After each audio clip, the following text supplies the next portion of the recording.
চাঁদপুরে মহাসড়কের পাশে আবাসিক ভবনে গড়ে তোলা হয়েছে অনুমোদনহীন মিনি পেট্রোল পাম্প। বিক্রি করা হচ্ছে পেট্রোল, অকটেন এবং ডিজেল। মালিকপক্ষ বলছে ফায়ার সার্ভিস ছাড়পত্র দিয়েছে এবং ইউনিয়ন পরিষদ থেকে নেওয়া হয়েছে লাইসেন্সও। তবে এই বিষয়ে কিছুই জানা নেই বলছে ফায়ার সার্ভিস কর্তৃপক্ষ। আর জেলা প্রশাসন বলছে বিষয়টি নজরে এসেছে তাদের। অবৈধ এই প্রতিষ্ঠান বন্ধে চালানো হবে অভিযান। চাঁদপুর প্রতিনিধি বিল্লাল ঢালির পাঠানো তথ্যচিত্রে ডেস্ক রিপোর্ট। চাঁদপুরের দেবপুর বাজারে কুমিল্লা আঞ্চলিক মহাসড়কের পাশে একটি আবাসিক ভবনে চলছে অবৈধ মিনি পেট্রোল পাম্প। গ্রামে মজুত করে লোহার পাইপ দিয়ে মেশিনে মেপে বিক্রি করা হচ্ছে তেল। পাওয়া যায় অকটেন, পেট্রোল, ডিজেল ও মোবিল। মোহাম্মদ বাবু নামের ব্যক্তি দোকান ভাড়া নিয়ে আফতাব ফুয়েল সার্ভিস লিমিটেড নামে গড়ে তুলেছেন এই প্রতিষ্ঠান। ভবন মালিক জানান, ভাড়ার সময় মিনি পেট্রোল পাম্প তৈরি হবে তা জানানো হয়নি তাকে। আমি তো ভাড়া নেওয়ার আগে জানতাম না যে হ্যাঁ পেট্রোল পাম্প দিব কিংবা কি দিব।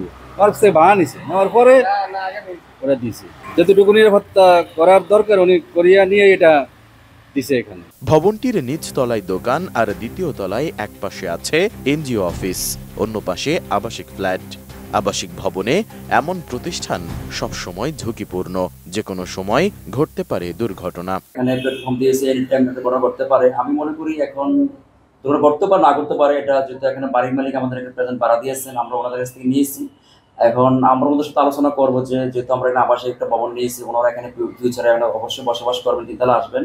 আর পেট্রোল পাম্প অবশ্যই আপনার একটু নিরাপদ স্থানে থাকা দরকার। সমাজের লোক অনেকজন আইসা এটা পেট্রোল দিলে তারপরে কিছু করা যায়। আর এটা তো মনে করেন না যে অনিরাপত্তা, এটা তো আমরা দেখতেই আছি। ওদের এখানে তো 3টা বাসা আছে, 3 তলা পর্যন্ত ভাড়া আছে, একটা মাল্টিপারপাস অফিস আছে নাকি, তো তাদেরও তো নিরাপত্তার প্রয়োজন আছে। অনেকদিন যাবত করতেছেন, তারা কি বলতেছে?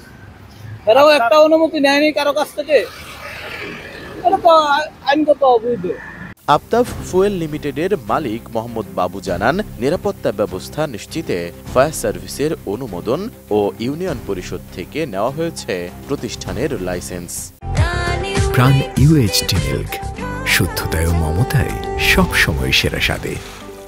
ঝুঁকি তো সবে আছে, কিছুদিন আগে পদ্মাতেও তো বিস্ফোরক হয়েছে শিপে, ওইটাও তো একটা ঝুঁকি। এখন আমি যতটুকু সম্ভব সেফলি করতেছি। আমি কোনো এখানে আপনার এমন কোনো ভাবে দাহ্য পদার্থ নিয়ে কেউ আসবে এখানে স্মোকিং করবে, তার ওই সুযোগ আমি কাউকে দিই না। হ্যাঁ, এবং আমি আমার সেফ যতটুকু জোন রাখা ততটুকু টাঙ্কিটা আমি পুরা টোটাল ব্যারিকেড দিয়ে রাখছি।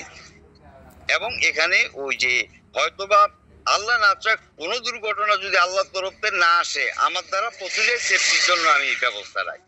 পেট্রোল পাম্পের মতো প্রতিষ্ঠান গড়তে নিতে হয় বিভিন্ন দপ্তরের অনুমতিপত্র। সেক্ষেত্রে ফায়ার সার্ভিস কর্তৃপক্ষ জানায়, আফতাব ফুয়েল সার্ভিস লিমিটেড প্রতিষ্ঠানের অনুমতির বিষয়ে তাদের জানা নেই। এই ধরনের একটা ভবনে এই ধরনের মেশিন দিয়ে তেল বিক্রি করা, এটা কোনো অবস্থাতেই কোনো সুযোগ নাই। তো আমাদের পক্ষ থেকে কোনো ছাড়পত্র দেওয়া হয়নি। চাঁদপুর কুমিল্লা আঞ্চলিক মহাসড়কের পাশে প্রতিষ্ঠানটি নজরে এসেছে জেলা প্রশাসকের। অবৈধ হলে প্রতিষ্ঠান বন্ধে পদক্ষেপ নেওয়া হবে বলে জানান এই কর্মকর্তা। আবাসিক ভবনে আমাদের পেট্রোল পাম্প মানে থাকার কোনো সুযোগ নেই আর কি, এবং বিস্ফোরক অধিদপ্তরের লাইসেন্স ছাড়াও কেউ মানে জ্বালানি তেল বিক্রয় করতে পারবে না। আমরা অভিযোগটা ইতিমধ্যে আমি অবগত হয়েছি। একজন ভদ্রলোক আবাসিক ঘরের মধ্যে সে পেট্রোল বিক্রয় করছে পাম্পের মতো করে। আমরা খুব দ্রুত সময়ের মধ্যে তার বিরুদ্ধে আমরা ব্যবস্থা নিব আশা করি। উন্মুক্ত দাহ্য পদার্থ বিক্রিতে দুর্ঘটনার ঝুঁকি অনেক বেশি, তাই দ্রুত এসব প্রতিষ্ঠানে প্রশাসনের অভিযান পরিচালনার দাবি জানান স্থানীয়রা। Desk report, ATN news.